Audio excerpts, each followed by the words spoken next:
What's up, guys? So, I just have to talk about the Persona series because it does something very strange to my brain. I'm currently playing through Persona 3. I've played through Metaphor Refantasio as well as Persona 4 Golden, and they every time do the same weird thing to my head. If you don't know this series, it's basically a little intimidating to look at if you haven't played it before, if you've heard about how they're 60, 80, 100 hours. They are intimidating games to play and to even look at and consider playing. They're basically JRPG style combat with kind of a real life sim element to them. And it's a fun blend, and there's usually some good storytelling, some good character building, and good settings, fun stuff in there. But these games for me always have the same cycle that I just can't get past every time I play a Persona and Atlas game. Now, something happens with certain games that I play where I'm not buying it, but I still want to keep playing. I still want to give it a chance. Whether that's because of, positive public perception and it's something that I want to give more of a chance because people say it's really awesome, or whether it's a game that I just know that I don't like right off the bat.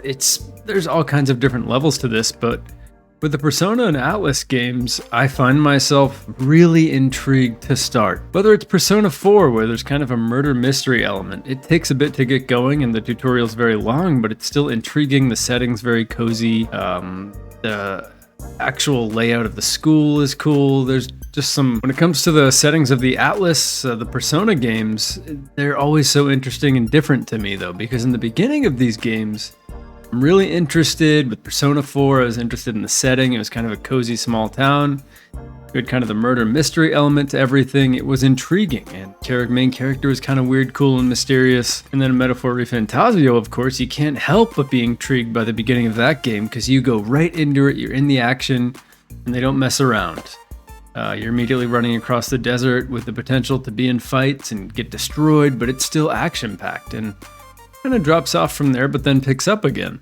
And then in Persona 3 Reload, you start out and you're basically seeing coffins everywhere. And it immediately gets weird, dark, and creepy. It's something they do well is start out these games, but I'll find myself going through this cycle where the game starts and then it just ends up being a slog at a certain point. And I start doing this thing where I question, do I want to keep playing this game? Why am I playing this game? Is this really fun for me right now? Well, it feels like I'm wasting my time. I'll catch myself skipping dialogue and I'll kind of be like, well, if I'm skipping this dialogue, should I even play? Because I'm not interested in the story, and I'm not someone who generally skips dialogue.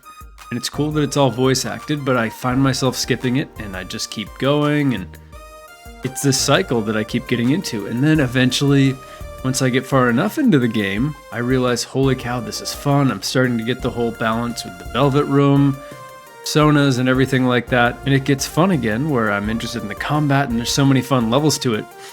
But there is a certain point where between that fun element and the beginning of the game where I start to question whether I should even be playing this game, it's holding my hand for too long. There's all these things that I go through with the Persona series, with Metaphor Refantasio even, where it just feels like it goes on for too long. And then even when I get to the fun elements, I realize this is fun, but I've sort of gone in and out of the story because it's so long that I haven't quite been paying attention. It's a sort of game, it's sort of like listening to an audiobook or a podcast where if you tune out, then it's hard for you to track what happened. And that's why they have the log function in a lot of games so that you can read and see what you missed. But still, even then, you can miss out on a lot of story, and that will make those moments later on less impactful because you weren't reading, you weren't totally tuned into what was going on. Because to beat these games in a reasonable amount of time, you have to have multiple hour playing sessions to get through them so that you can still play other games in the year. It's kind of a sacrifice you make when you start a game like this. But with these games particularly, missing those elements, kind of maybe playing an extra hour when your attention, your curiosity really wasn't there, is detrimental to your experience because you'll lose the impact of the story later on. It's weird though too, because even when I beat these games, at the end of the game, I realized, holy cow, that was an epic quest. That was a really cool thing that happened. That was a crazy plot twist. Whatever happens at the end, it really leaves me feeling empty inside and sad. But it's after I beat the game that I realize what I will never experience again. And that's where the beauty comes in. There are certain games out there, the really great ones, where after you beat them, you realize You're never coming back, and you'll never see the world the same way. You can never play through Red Dead Redemption 2 for the first time. Again, that's a game for me that I'll never forget the first time I played. Everything was so beautiful and open and unnatural and weirdly mysterious, and the story was so interesting. I'll never forget what it was like to play through that game, and I can never do it again. And the thing about that is it would not be so special, of course, if I could experience it again over and over the same way I did the first time. So it's just something to not take for granted. But with the Persona games specifically, I have so many other games like Dredge, Tears of the Kingdom, like Ghost of Tsushima, these games that I play through and I realize that I'll never be able to experience that exact experience again. And it doesn't translate to Persona in quite the same way though for me, because with these games, which I think are pretty great games, I don't think the Persona series is the best series ever made. They do a lot of interesting things. And when it comes to these games, what they do differently for me is after I beat the game, I feel like I'm missing out on particularly some sort of community in the game. It's weird. I find myself attached in a way that I didn't even really realize I was. It's as if I'm having a really fun summer with my friends. Back in the day, summers were crazy. You'd be doing so many different things over the school summers. You'd have your certain groups of people you were hanging out with, and by the time it all ended, by the time late August rolled around, you didn't quite have the time to reflect on what you had and what experiences you were putting together and the memories you were creating in the moment. And once it's all over, you're looking back on the first day of school and reflecting on it all, and you're realizing how special it really was. Even if in the moment you didn't realize at the time. You know, I still think back to some of those summers as some of my fondest memories.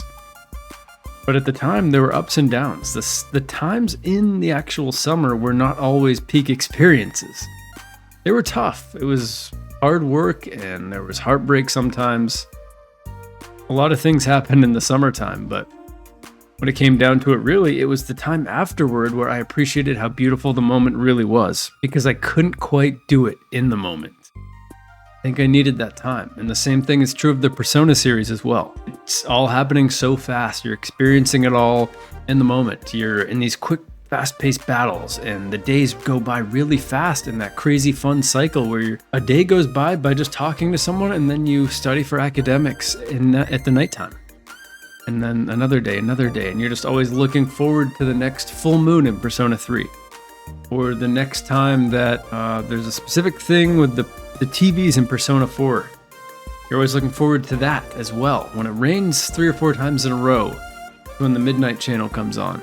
You're always looking forward to stuff like that. You can't help it. And it makes it so that when you're going and you're experiencing the journey along there, you're sort of always with one eye towards the destination. And it doesn't have to be like that, I suppose, and I try to catch myself enjoying the days and enjoying those little moments, but that's what the game's about too. If I enjoyed every day in the game of Persona like I could, where I just look around at every environment and stuff, it'd take me so long, it'd be well over 100 hours, and it's a weird balance to strike with these games, because I really do enjoy them, I have a lot of fun with them, but I also do find myself saying, wow, this month was really not worth my time. And I think Persona 3 specifically with Tartarus challenges that lack of attention sometimes even more, because with Persona 4 at least, and from 5 from what I've heard in a Metaphor Refantasio, the dungeons are so interesting and new every time. And you're moving around, and Metaphor Refantasio does it best, where you're in new cities and go on all kinds of side quests in different dungeons, and keeps it really interesting. But Persona 3, it's even tougher, because sometimes you're just running through the same floors over and over again in Persona 3, and it's just not interesting. You're still a part of the same tower. There's no real story. There's no real final bosses. It's just a bunch of mini bosses. It's not the most entertaining cycle for sure. But when it comes down to it, these games just, they all sort of have that problem to me, have that cycle. I'm someone who really enjoys playing a lot of other games. And that's the problem with these big JRPGs, isn't it? I really love watching some of the channels that are all dedicated to specifically JRPG content.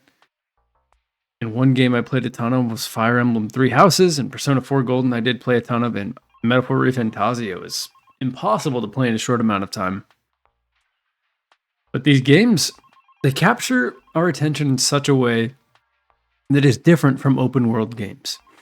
And it really causes me specifically to reevaluate my time playing it because I'm thinking about all the other games I could be playing. And is this game capturing my attention enough?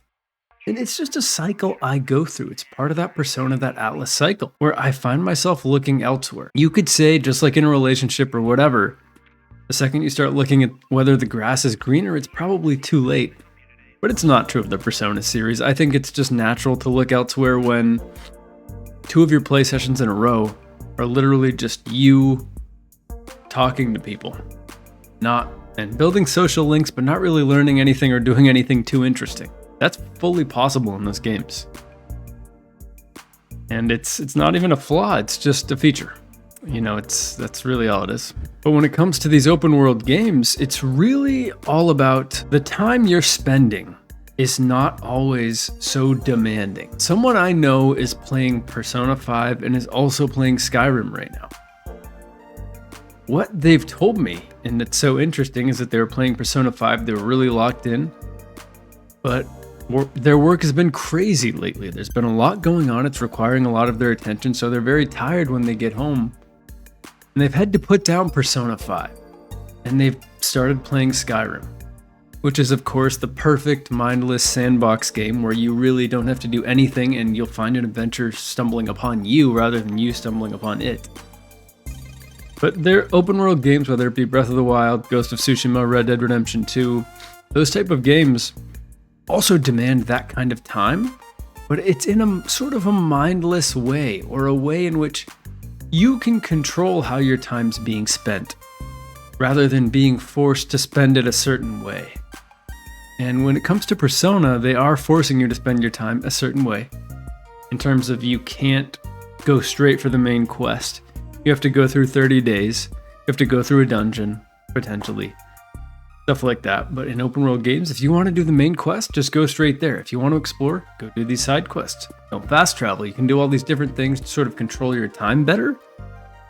But in Persona, it really does make it hard, and I think it's a problem that comes with these games and why people just don't have the time or can't commit to doing them. It's something that Fire Emblem does better, but I think that if Persona didn't do it, it wouldn't be Persona. If you could just skip straight to the end of a month, fly through and auto link all of your social links, it wouldn't be Persona. It's all part of the experience, and at the end of the day, building up those friendships, make the story moments worth it. Make the battles worth it. And it's all good. It's all fun, but it's something I struggle with the Persona series. And I'm curious if anyone else does too, because it makes it hard to jump into them. I want to play Persona 5 Royal next. I'm not going to. I won't do that to myself. But, I'm in the October month of Persona 3, so it's starting to wind down. The story's starting to ramp up, but my game time is starting to wind down. And it's something on my mind, and I just can't imagine starting Persona 5 for a long time. I started Persona 4 2 years ago. I did take a 2-year, I did Metaphor in between, so maybe an Atlas game every year. And that's more than enough, because just playing those games alone for the past 3 years has made it so that I'm not playing potentially 2 or 3 other games. Is it worth it? Absolutely. Do I question whether it's worth it? Absolutely. But at the end of beating these games, do I always know that it is? Yes. I do. It's a Persona cycle. They're fun games. I'm glad they exist. They're such a specific, cool type of game. And I just wanted to talk about them because they make my mind do weird things. And they make me question how I'm spending my time, whether I'm even in the game, whether I'm doing the right social links. It kind of suffers from the Dark Souls problem in that it doesn't necessarily tell you, doesn't need to tell you everything, but it doesn't tell you super helpful stuff. And it tempts me to look stuff up a lot, which I don't want to do, but I know I'm only going to play these games once, most likely, maybe a second time. And so I want to do it well the first time. Like in Persona 4, I really was bummed I missed out on the devil social link. That seemed cool, but I ended up working a different job than where that was. So there's just some cool replayable elements as well, but also I would consider those a con in some ways because expecting people to play games multiple times, but making a game more replayable can never really be a con, I guess. Anyways, thanks for watching. What do you guys think of the Persona series? Do you experience similar things as myself? Maybe it's just me. Maybe I just need to accept that I'm playing a Persona game and stop questioning it and just enjoy it, right? Anyways, thanks for watching. See you next time.